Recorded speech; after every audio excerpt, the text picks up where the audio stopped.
This is the story of the one. As head of maintenance at a concert hall, he knows the show must always go on. That's why he works behind the scenes, ensuring every light is working, the HVAC is humming, and his facility shines. With Grainger's supplies and solutions for every challenge he faces, plus 24/7 customer support, his venue never misses a beat. Call quickgrainger.com or just stop by. Grainger, for the ones who get it done. With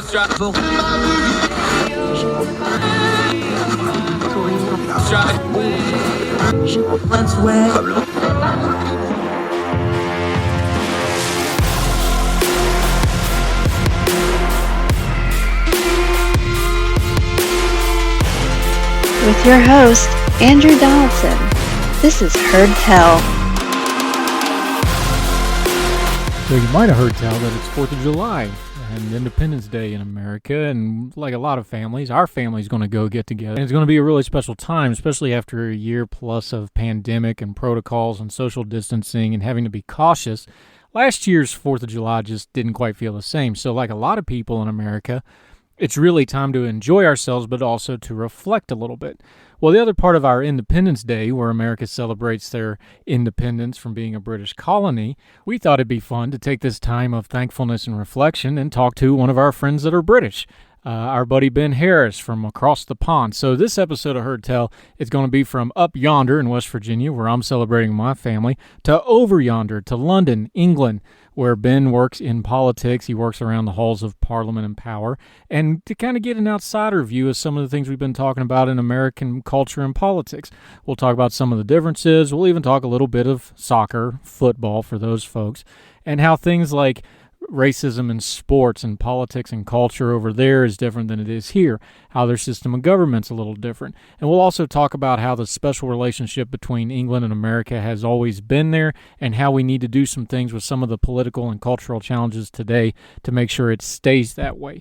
So on this Independence Day weekend, we're recording this on July the 4th. Whenever you listen to it, be thankful for the special relationship from what used to be our enemies, England, the British. The British are coming on Heard Tell. Our buddy Ben Harris talking culture and politics from the view from over yonder right after this.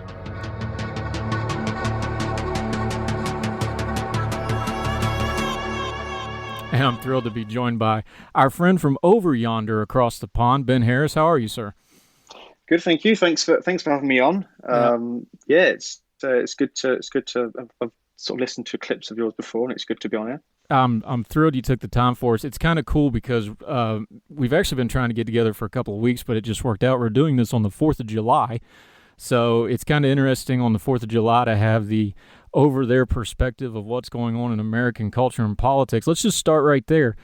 Is it kind of funny in England when we have our big 4th of July celebration? How does that land? We're all friends now. We talk about the special relationship. We have our jokes about, you blowing a 13-colony lead, that sort of thing. But what do they think about our little holiday over here? I mean, a few years ago, I don't think it was really. When I was growing up as a kid, it wasn't really a thing. But obviously, because of the internet and social media, we've sort of become more aware of it, and we like to make jokes and stuff like that. But obviously, I mean, most people here, we love Americans, especially me. I've always been a big fan, and it's sort of a lot of American traditions are sort of becoming more well known in the UK. I think Thanksgiving is another one. So I think a lot of it we just sort of look on it with sort of amusement, with the fireworks and all those sort of things you like to do, and it's good to have that because we don't really have an Independence Day. We didn't have one because we never became independent from anyone else, if you know what I mean.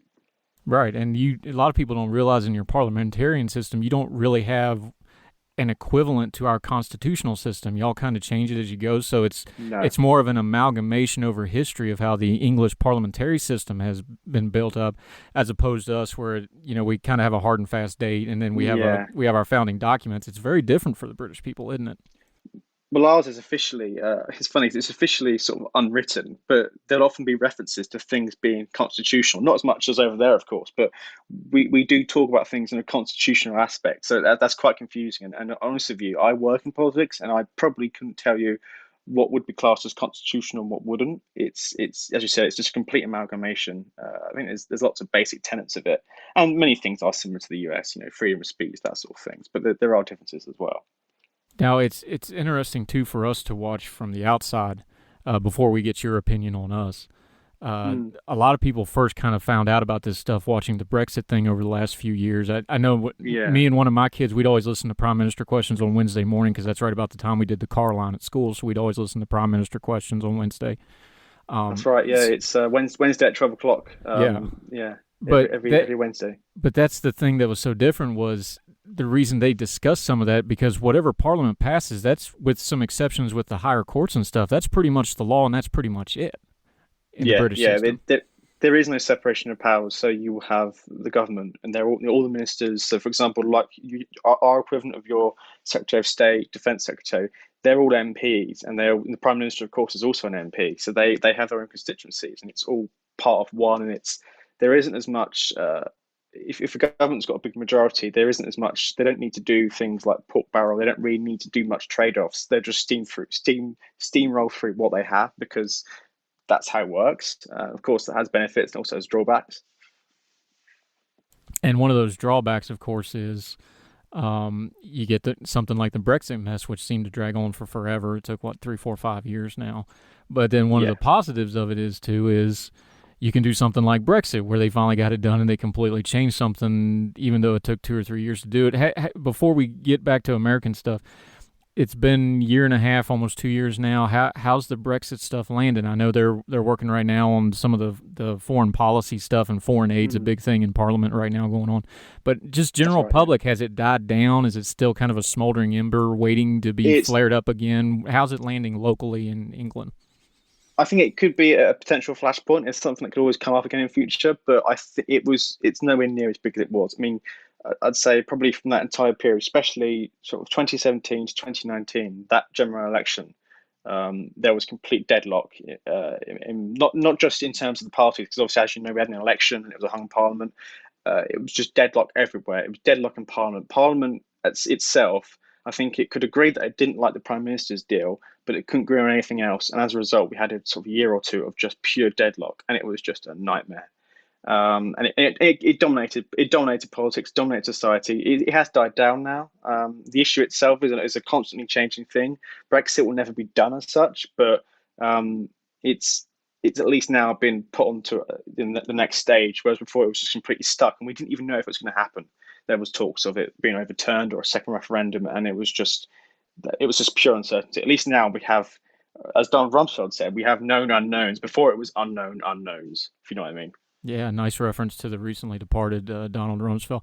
Is it like in American politics where at some point the deadlock gets to the point where people almost, it's not that they don't care anymore, but they're just like, all right, we can't just keep doing deadlock. We have to do something. And then it's just kind of like the pressure breaks and they're like, okay, on with it.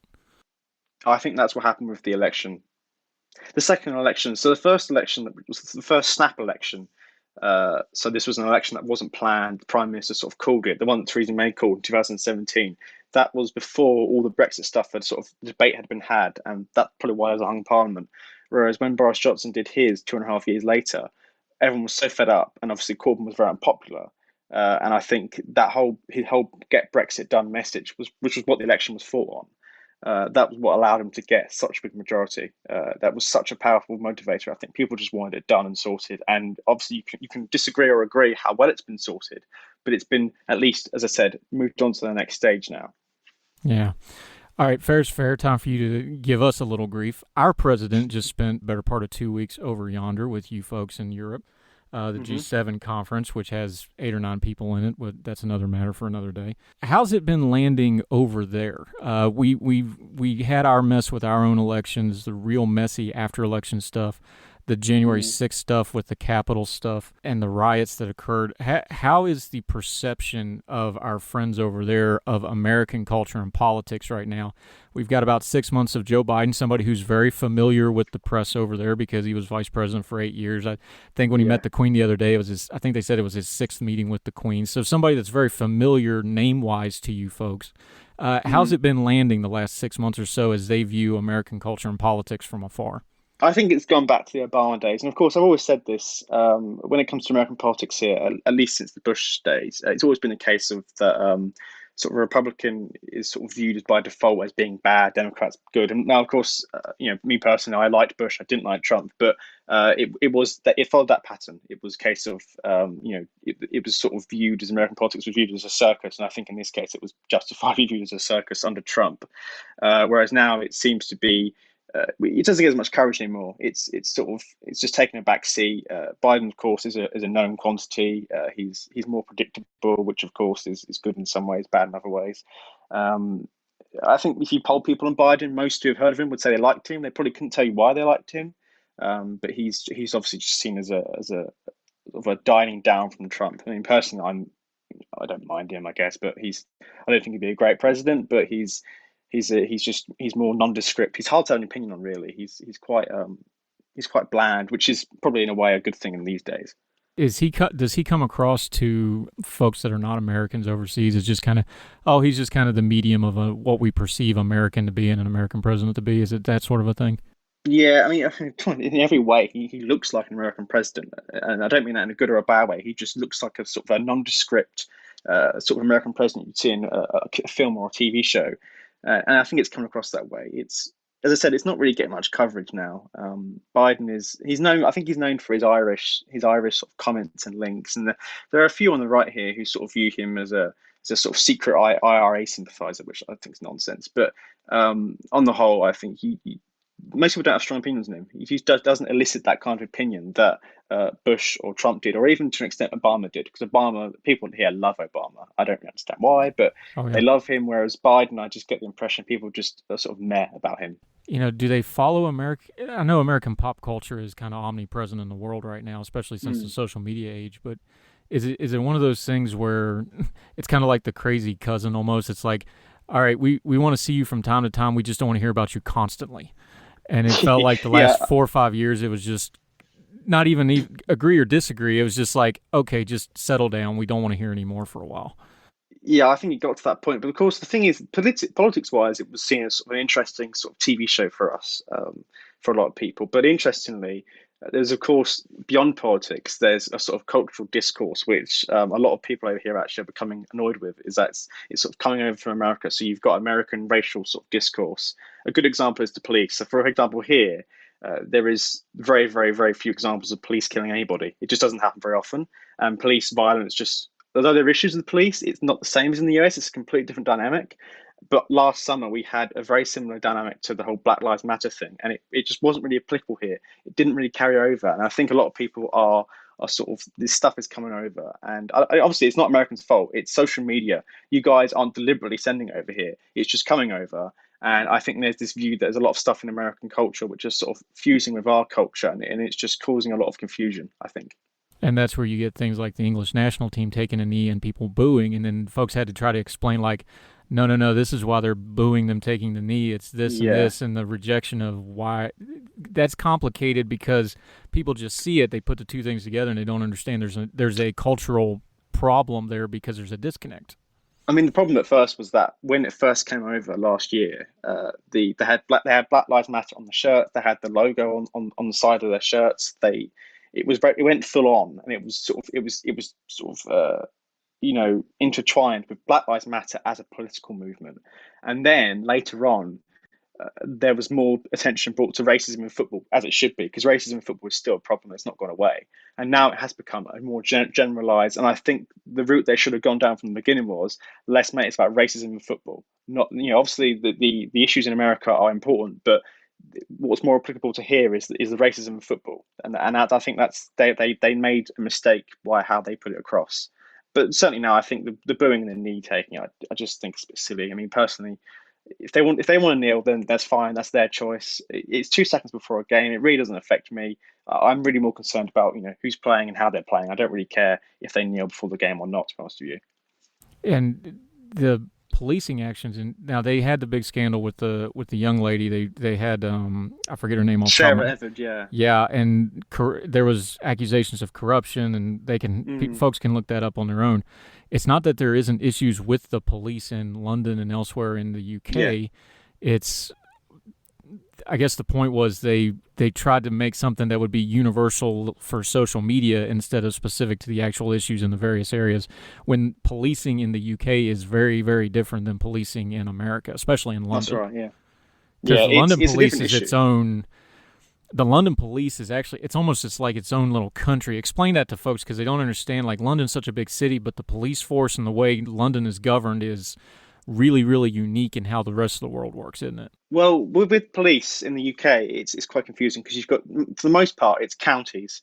Counties have their own police forces, although in Scotland they have the single police force, so that's a separate matter. But in terms of the UK, as far as I'm aware, it's essentially every county has. So a county is a bit like a state, I guess. It's not like a county in the US. Of course, that's Right, worth right, right. pointing out. A county in the US is obviously, as you would know, is very different to a county here. A county here is sort of equivalent to a state to an extent.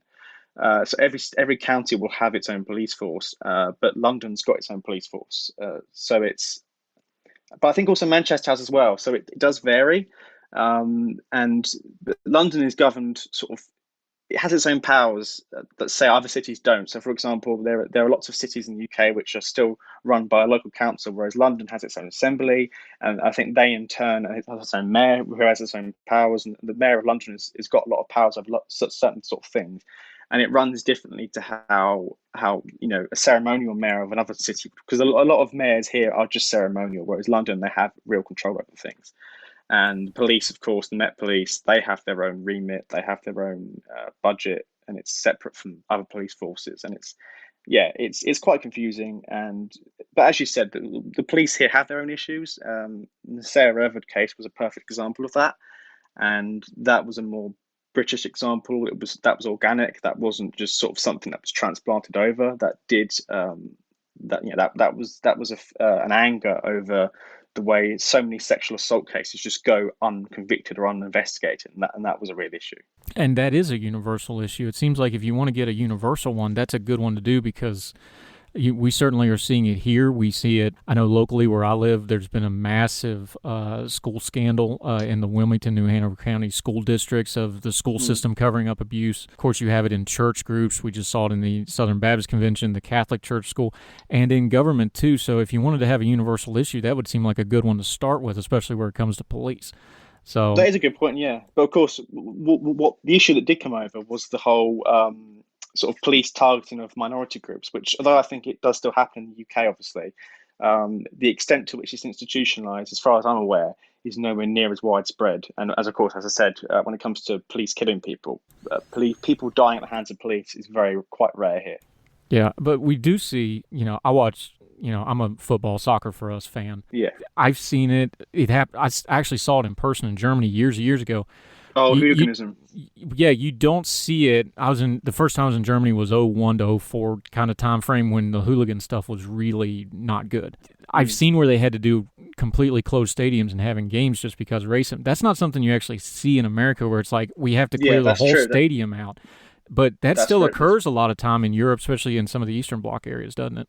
Yeah, especially Eastern Europe. It's not as much of a problem here. It still is a problem, but in comparison, it's worse in Eastern Europe. And that's the thing. Europe has its racist issues. They're just different. They just express themselves in different ways, and it's obviously it's different histories. A good example people always bring up is Roma and Gypsy communities. They get absolutely horrendous treatment in certain parts of Eastern Europe, where of course in the US it's just you probably don't even really get that many Roma or Gypsy groups because it's sort of an Eastern European ethnic group. So Right. no, you're correct. Yeah, and when it comes to racism in sport here, especially in parts of Eastern Europe, and but again, it still happens here as well. You do get things which just don't happen in the US. You will get racist abuse at sports matches, and I mean up until sort of the 2000s, it was very widespread as far as from what I've read. It was almost accepted, and it's only really the last 20 years that it's been clamped down on. But even now, there's still more to be done. Do you think social media is one of those things that actually this is an area where it's improving because it's not just the hooligans at the match? The whole world sees every time that happens now, and folks just Yes, kind of recoil from it. absolutely, yeah. I mean, back in the sort of the 80s and 90s, when racism in football, even here in the UK, was sort of widespread, and it was just seen as part of the game. There are lots. Obviously, there were loads of instances then which would have gone unrecorded because there was no smartphones, there was no camcorders were huge and it was a bit bulky to carry around. Whereas now, of course, they usually find them on social media, and I think racism in football is a lot better than it used to be, and racism in sport in general. But of course, the instances that do come up, they do get very widely shared. So I think there's a perception that maybe racism in football is really bad right now, or as worse as it's ever been. When actually, um, it's it's obviously still there, unfortunately, but it's still an improvement from sort of the 70s and 80s, where also football hooliganism as well was really bad. I mean, football, obviously I wasn't alive then, but football hooliganism and racism in football was awful back in those days, and it's a lot better now. Talking about perceptions, there's always, anytime we switch presidents over here, there's a big thing about, oh, our perception in the world is this, that, and the other. What is the U.S. perception right now? I know you said President Biden's kind of seen as the kind of a return to norm for an American president. Yeah. Like you said, he looks like central casting the BBC would pick out for an American president. But what is our perception? We have the Afghanistan drawdown that's just really weeks away from being done. They just turned over Bagram here in the last few days as we're recording this. What is Americans' perception? Because we Americans, we always like to be very proud, like, oh, we export freedom, we export, liberty, this, that, and the other. What is it for you guys, though, looking back this way at us? What is the perception of what we're exporting to the rest of the world right now, besides pop culture? From a UK perspective, as I said, it usually varies based on the party of the president. So when Bush was in power, it was seen as, unilateral, imposing its will on everyone else, and that's obviously not my view, but that's what it was seen by a lot of people here. It was seen as just ignoring everyone else and just doing its own thing. And then when Obama came in, it was seen as sort of more of a good thing. And then once again with Trump, it was seen as, again, ignoring everyone, doing its own thing. And then with Biden, it's sort of flipped back to it's a very partisan lens, I think. Here, it's not as overtly partisan, but people generally see it as a Democrat president as sort of being nice and engaging with the world, and the Republican as being isolationist and unwilling to cooperate, which of course, although that was the case in my opinion with Trump, it wasn't with Bush, but that was nonetheless the perception people had here. But yeah, I think most people here are still positive towards America. We still see you as our main allies, and if we were going to do something in the world militarily, most people here understand that we need your support. We couldn't do it on our own anymore. Yeah, I was going to say, I saw a whole lot of British troops I worked with in Iraq, so we weren't completely on our own there, despite the perception, and elsewhere around the world. One of those things where we probably need to be working on more is a lot of press coverage here, how President Biden is going to be dealing with Russia. England very much has the Putin-led Russia on the mind lately. Of course, they had the attacks on press and other Russian figures inside the UK that they targeted directly. The Nord Stream 2 pipeline has been in the news that the Biden administration is kind of going to let that go forward unchallenged. This is one of the real geopolitical foes for England and America both, and NATO ain't quite what it used to be. How is that? Is that one of those things that we need to work together on? Is that the feeling in England that we really need to be a team on the Russia front? Yeah, I think so. I mean, when it comes to Russia, the way we see Russia, for example, is very similar to how the Americans see it. I know that in Europe, in some European countries, they're a lot more pro-Russia, or at least not as hawkish as we are. Germany, for example, because they're right on their doorstep and they've got the whole Nord Stream thing. Here, we very much see them as an aggressor, not just because of Salisbury and what happened there, but because of just their actions in general. Yeah, there is. I do agree with you there. We do need to work together more. And when it comes to sort of the divide between how Russia is seen and how other sort of geopolitical enemies are seen, I think the divide isn't between America and Europe. I think it's between possibly the Anglo-Saxon world and the other parts of Europe, if you know what I mean. Yeah, I do. And for people who don't know, Salisbury was where Russia poisoned people with the plutonium poisoning, and used the one that everybody would know was there. It's kind of a calling card attack where, Putin can smile and go, of course we didn't have anything to do with it, but they're the only ones that do it that way. That's what you're referring to with Salisbury. Yeah, and civilians end up getting caught up in that. So they targeted an ex-Russian agent or something. They targeted a Russian, but a police officer, I think, and his wife ended up getting caught up in it and got seriously ill. And obviously it was seen, rightly so, as an attack on the UK, not just an attack on an individual, but an attack on all of us. What other foes are on the horizon for England that maybe the Americans aren't paying attention to? I know there's a lot of far-right activity in Europe. France They might have put theirs down a little bit, but they're still going to have an election about it. What else is out there that we should pay attention to as friends of yours? I think we have similar outlooks. I think we China is becoming more important now, and until recently, until a couple of years ago, China, I think we were probably more pro-China than the US. But then again, I think a lot of people woken up to China. Um, I mean, I remember 6 years ago there was a state visit by Xi Jinping, and he got the red carpet treatment. And our ex-chancellor actually is very pro-China. So Chancellor, he's like the economic sort of secretary. He was very pro-China, and he tried to get a lot of Chinese investment. And we had the Huawei thing, but I think along with everyone else, we've sort of seen the true nature of the Chinese government, and we've now taken a harder stance on them. So I think that's probably more in line with the US now. In terms of the far right, we've been quite insulated from it. We've never had a strong far right here. Not like, say, in France or Germany, we don't get far right parties getting 10, 15% of the vote anymore. We don't really get that. Yeah, I think our sort of threats are similar to how you guys would see them. I can't think of many which you wouldn't know about, which we would. Obviously, you've got localized ones. Obviously, the IRA and Irish separatism, that's always been an issue, but that's a local issue. That's not an international one. We can't talk about extremes without being fair. The attack on our own capital, the riots on January 6th, how did that play over there watching it from afar? Because I know how I felt about it, but I'm an American. I'm always proud of my country. That wasn't a proud moment for us. How did it play over there?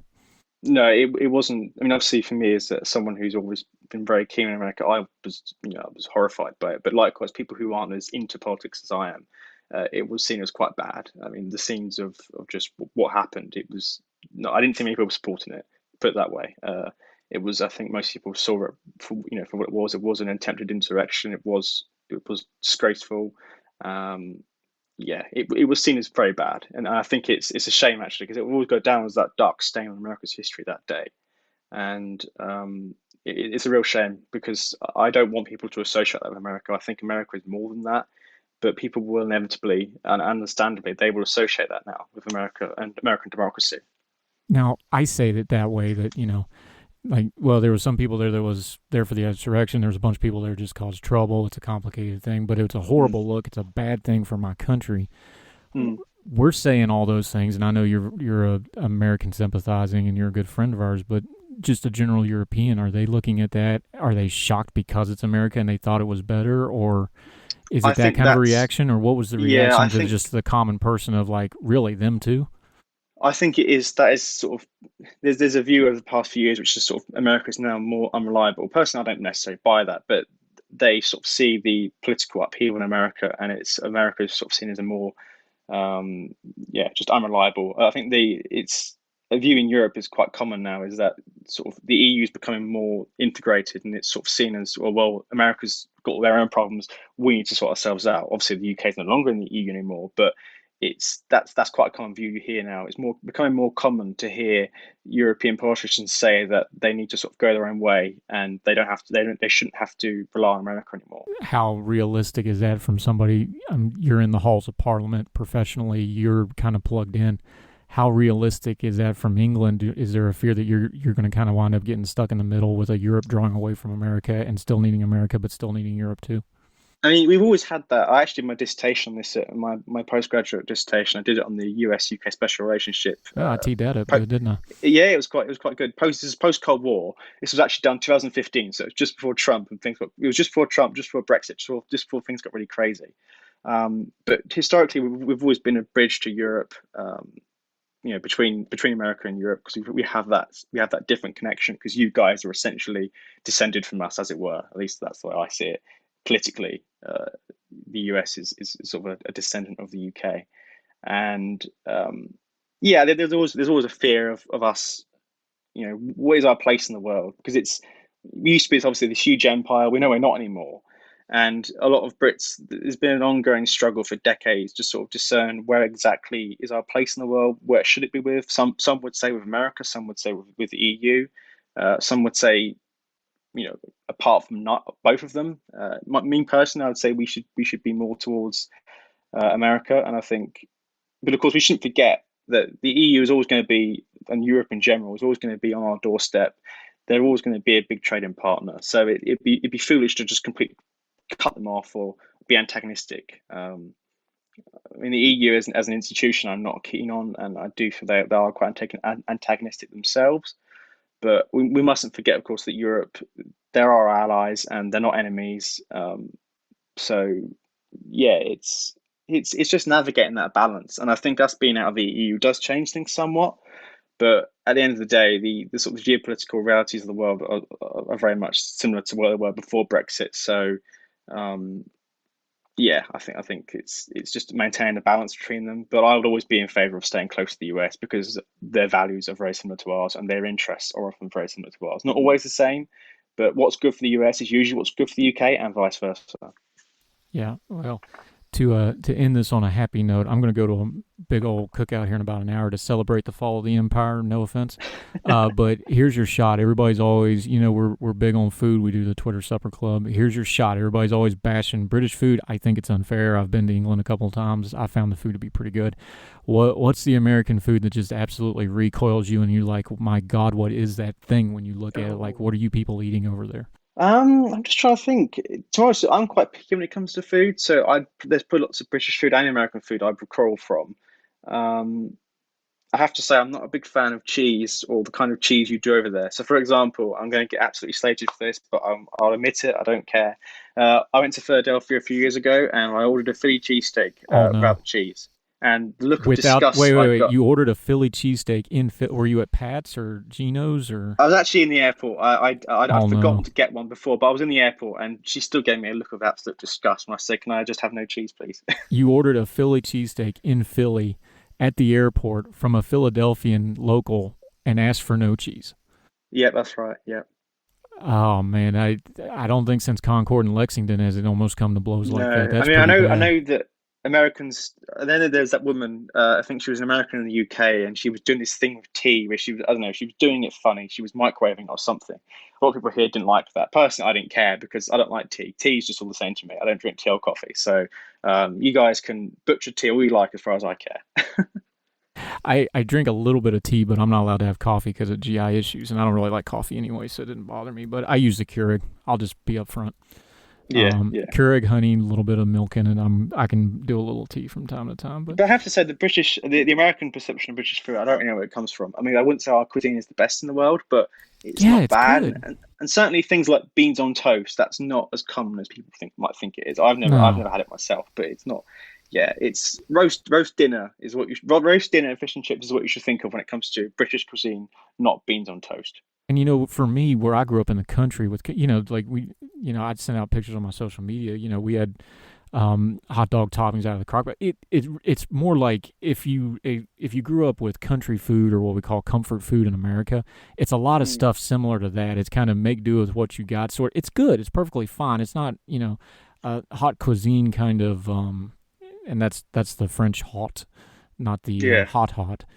For those of you from Logan, um, it's if you just started out with it being it's more comfort kind of common folk food, then I don't think you have a drop off because I found it to be really good when I was over there. Yeah, I mean, we do have some weird food here. I don't know if you check it out. There's a Twitter account. I think it's called Rate My Plate, and it's a British one. They mostly get British submissions. Uh, there is some weird stuff on there, I have to say, and I would advise anyone listening to this to check that account out for a good laugh because they do have some really bizarre stuff on there. But just remember that is not representative of us. Yeah, like Chip Bunting is not a football player. That's actually something they eat. So fries on Exactly. what we call French fries on bread, fun stuff like that. I always find it weird how you guys call coriander cilantro. I never understood that. It took me a long time to work out what cilantro actually was. Oh, in my house it's basil and basil. And Yeah, it yeah. comes because my family, my kids especially, they love Gordon Ramsay shows. So it's Okay. basil and basil, and that always turns into a big fight in our house. And you mess around and say it enough, you switch and start saying it the other way, and then everybody jumps your case. So Yeah, yeah. and there's a few other pronunciations, but I always get a kick listening to like prime minister questions, just how things are, like schemes. Like every government thing's a scheme. Well, everything's a Oh government God, scheme yeah. over here too, but scheme has a different connotation. Oh So God, things I'm like going to that. start on the political buzzwords, and it's of course in prime minister's questions as well. You have this weird ritual where often backbenchers from the governing party will have a sort of question they'll ask, but it's not a question. It's just them saying, "Will the prime minister agree with me that this government policy has worked. And it's essentially they're not asking a question, they're just doing a ritualistic backslapping. And it's sort of that's part of the parliamentary system, and it's probably something you don't get in the US, and you'd find it very weird if it happened in Congress, I imagine. Oh, we get them. We just do them in congressional hearings when the cameras are on, where they have a quote-unquote question, and they just basically rant for their allotted period of time. Theresa May, whatever else you thought about her, she was great with those backbench questions. She always found out some way to have a little bit of fun with them. Oh yeah, Theresa May's she's got a very dry wit. She's very good at fighting for what she believes in, and she's not the sort of person that would just blindly follow the government. She will stand up for what she believes in, which I can respect that. Yeah, she was great at those because she was like, "Well, of course I'll come to your small town and ride your railway station. Of course I will." And she just. She's been doing that for a long time. She's been around. So often prime ministers, Tony Blair and David Cameron, they basically left Parliament as soon as they just stepped down as MPs and prime minister. Oh, she's still there. I just saw her the other day doing something. Yeah. Yeah, she's stuck around. Gordon Brown did for a while as well. I think Ted Heath is another one. So Ted Heath was our prime minister in the 70s, and I believe he was an MP up until 2001. So he stayed around for decades afterwards, and it's quite good to have that experience there, because often I'll just go to the Lords, but you won't really see them in the Lords. So yeah, I do like it when prime ministers stick around, and I hope Boris Johnson does the same when he eventually leaves. Well, he was a little different because he came, even though he's a member of Parliament, obviously, but his rise to fame was through Mayor of London. It was. So his path was a little different. So I'm actually kind of curious when he's done with his premiership. What's he going to do after that? My suspicion is he won't stick around. I just don't think he will. I think he's got other things on his mind. But usually it's sort of the long-term MPs, because I mean he was an MP I think in like 2001, and they stepped down from Mayor of London, then he came back again. It's usually the MPs who have been around a long time who they're the ones who, after they're prime minister, they carry on as being an MP. Ben Harris, I've appreciated the time, man. Tell folks where they can find you on social media, because I sure do and enjoy interacting with you, and they can find your red-hot Oriole baseball takes at weird hours of the morning. Well, thank you for having me, and it's been a pleasure. Ben Harris, our friend, thank you so much, sir. I appreciate you. Thank you for having me.